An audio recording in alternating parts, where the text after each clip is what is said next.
होश में रहो, समय आने दो, कर्म अवश्य में भोक्तव्यम, तुम्हें भुगाएगा, रो नहीं पाओगे, रो नहीं पाओगे। यहां जो आप कर्म कर रहे हैं वो आपको भोगने पड़ेंगे, अच्छे या बुरे। बिना भोग के ये नष्ट नहीं होते। एकमात्र उपाय है, जैसे आपको वकीलों के द्वारा प्रमाणित कर दिया गया कि यहां के वकील है चित्रगुप्त, पूरी सीन सहित आपकी चेष्टाओं को अंकित किया जाता है, वो आपके मन में है, आगे प्रसंग आएगा। और जज हैं यमराज धर्मराज जी, और दंड अधिकारी हैं यमदूत, और दंड विधान जहां होता है उसे कहते हैं नरक। तो जैसे यहां जज ने कानून से अपराध करने वाले को दंड दे दिया, जाओ तुम्हें फांसी की सजा, राष्ट्रपति का अधिकार है, वो पूरा माफ कर सकता है। ऐसे ही राष्ट्रपति हैं भगवान श्री हरि, अहम त्वाम सर्व पापेभ्यो मोक्षयिष्यामि मा शुचा। अगर शुभ अशुभ कर्मों से बचना चाहते हो तो एकमात्र उपाय भगवान की शरण में होकर नाम जप करो, अन्यथा अवश्यमेव भोक्तव्यम कृतं कर्म शुभाशुभम। सुमति जी अपने पिताजी को बता रहे, यमदूत ने कहा महाराज मृत्यु लोक में मनुष्य जो पुण्य और पाप करता है बारी बारी से उसे भोगना पड़ता है। बहुत ध्यान से सुनोगे तो आपको बड़ी सावधानी प्राप्त हो जाएगी। जो छोटी मोटी गलतियां आप हंसी खेल में करते हैं वो भी आपको दंड भोगना पड़ेगा। ये पाप और पुण्य बिना भोगे नष्ट नहीं होते कि आपने पाप कर दिया और दान दे दिया तो वो पाप कट गया, ऐसा नहीं है। पुण्य का अलग विभाग होगा, पाप का अलग विभाग होगा। अगर काट सकते हैं तो सिर्फ भगवान काट सकते हैं, भगवान का भजन काट सकता है, दूसरा नहीं। लाखों जन्मों में जो तुमने पाप और पुण्य किया है, जो एकत्रित है, उसका नाम है संचित कर्म, संचित पाप और पुण्य। और उससे जब मनुष्य शरीर मिलता है या जो शरीर मिलता है उससे जो हिसाब निकाल करके कुछ पुण्य और कुछ पाप, उसे प्रारब्ध भोग कहते हैं। फिर यहां कर जो नवीन कर्म किया जाता है उसे क्रियमाण कहते हैं। मनुष्यों के लिए जो उनका जमा हुआ पाप और पुण्य है वो अंकुरित होकर बढ़ता रहता है, ब्याज दर ब्याज। बहुत दुर्गति होती है, इसीलिए बहुत जन्म हम भोगे तो भी अपने संचित कर्म को नहीं भोग सकते। जैसे बीज मिट्टी और जल की आकांक्षा करता है तभी वो उत्तम वृक्ष रूप धारण करता है, ऐसे ही पाप और पुण्य उसे प्रेरित करके पुनः पाप करवाता है, प्रेरित करके पुण्य पुनः पुण्य करवाता है। अगर पाप कर्म में रहती है तो पाप पर पाप, पाप पर पाप, और ये एकत्रित होकर वृक्ष रूप होकर समय स्थान वो निश्चित करेगा। पाप तुम्हें कहां दंड देना है, समय स्थान। बुरी दशा आने के पहले बुद्धि बदली जाती है, उसकी बुद्धि बदल दी गई। आप ना वही आप पर ताई कहां ले जाए, वो वहीं ले जाएगा, उसी स्थान पर मारा जाएगा, उसी स्थान पर जो दंड उसे मिलना मिलेगा।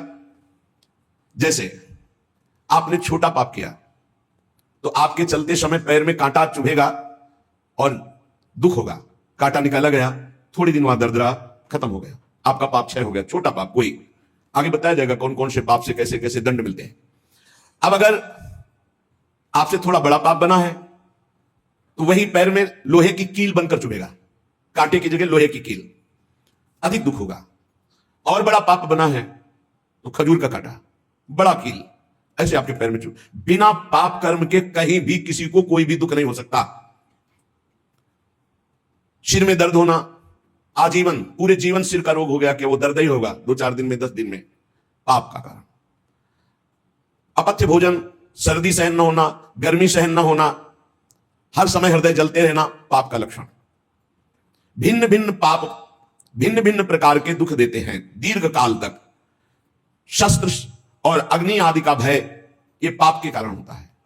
अनेक जन्मों के संचित पाप कोई इसी जन्म के केवल नहीं है, वो केवल मंडराते रहते हैं आकाश में दंड देने के लिए, समय इंतजार करते हैं। जैसे नरक में पड़े हुए जीव तुम देख रहे हो, घोर पाप का फल भोग रहे हैं। केवल दिखाया गया था नरक, जानते हो किस बात से? कल याद होगा, सुमति जी ने पानी पीने जाने वाली गौओं को वैश्य कुल में 7वें जन्म में जन्मे जब थे तब उन्होंने उनको नहीं पीने दिया, इसके अपराध से उनको नरक दिखाया गया था। तो वो यमदूतों से प्रश्न करते जाते हैं और उनका उत्तर यमदूत देते जाते हैं। ये जो तुम देख रहे हो तड़पते हुए जीवों को नरक में, महापापी लोग हैं, अपने पाप का फल भोग रहे हैं। जब कोई पुण्यात्मा होता है तो स्वर्ग लोक में जाता है, देवताओं के साथ रहता है, गंधर्व उसका गुणगान करते हैं, अप्सराओं का नाना प्रकार से सुख उठाते हैं। और जब पुण्य भोग क्षीण हो जाता है तो फिर यहां आकर के मनुष्य लोक में अपने कर्मानुसार जन्म लेते हैं। राजन, ये जो तुमने पूछा कि किस किस पाप से पापियों को कौन कौन सा नरक में दंड मिलता है, वो मैं बतला रहा हूं। जो नीच मनुष्य कामना और लोभ के वशीभूत होकर दूषित दृष्टि से हर स्त्री को भोग भाव से देखता है, जिसको देखता है बस काम भाव से देखता है। बोले जो दुष्ट दूषित भाव से माताओं बहनों को भोग दृष्टि से देखता है, तो यहां बड़ी बड़ी चोंच वाले वज्र के समान जिनकी चोंच ऐसे गिद्ध बार बार हजारों वर्ष उनकी आंखों को नोचते और खाते रहते हैं, वो आंखें बार बार होती रहती हैं, बार बार निकालते, यही वहां है कि मरना नहीं है। उनकी दोनों आंखों को वज्रतुल्य नरक के पंछी बार बार निकालते हैं और खाते हैं, और उनके पुनः नए नए नेत्र उत्पन्न हो जाते हैं। इस पापी को पलक झपकने तक के लिए विश्राम नहीं मिलता, निमिष तक के लिए कि थोड़ा चैन मिल जाए, महान दुख होता रहता है।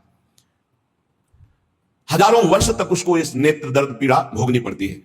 और फिर जब मृत्युलोक में जन्मता है तो नेत्र रोगी पैदा होता है। वो यहां पैदा होगा नेत्र रोगी, या नेत्र ही नहीं है या नेत्रों में दिखाई नहीं देगा, कई तरह के व्यवधान, जिन्होंने नेत्रों का दुरुपयोग किया। अब जिन लोगों ने, जिनको तुम देख रहे हो इनकी जबान काटी जाती है, बार बार जबान नोची जाती है, ये लोग हैं जो शास्त्र का गलत उपदेश किए हैं, गलत अर्थ किए हैं, अपनी वासना की पूर्ति के लिए शास्त्र का गलत प्रयोग किए हैं, जो किसी को गलत सलाह दी है तो इनकी जबान बार बार छोटे छोटे हिस्से में तलवार से काटी जाती है। शास्त्र का उल्टा अर्थ बताया, उसकी जबान को वहां हजारों वर्ष काटा जाता है। खिलवाड़ नहीं, प्रश्न उत्तर कर देना। अगर आपका उत्तर गलत है तो आप नरक जाएंगे। प्रश्न करता तो आप पर श्रद्धा करके पूछ रहा है, आपने मनमानी उत्तर दे दिया और वैसा आचरण कर दिया तो उसको पाप नहीं लगेगा, पाप आपको लगेगा क्योंकि आपने आदेश किया है और आपकी दुर्गति हो जाएगी।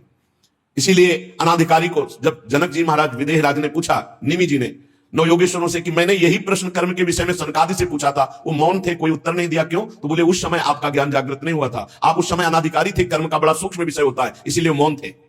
ऐसा नहीं कि हर प्रश्न का उत्तर फटाक से दे दे और वो गलत है अगर उत्तर तो शास्त्र सम्मत नहीं है तो उत्तर देने वाले को नरक का दंड मिलेगा, उसकी जबान हजारों वर्ष वहां काटी जाएगी।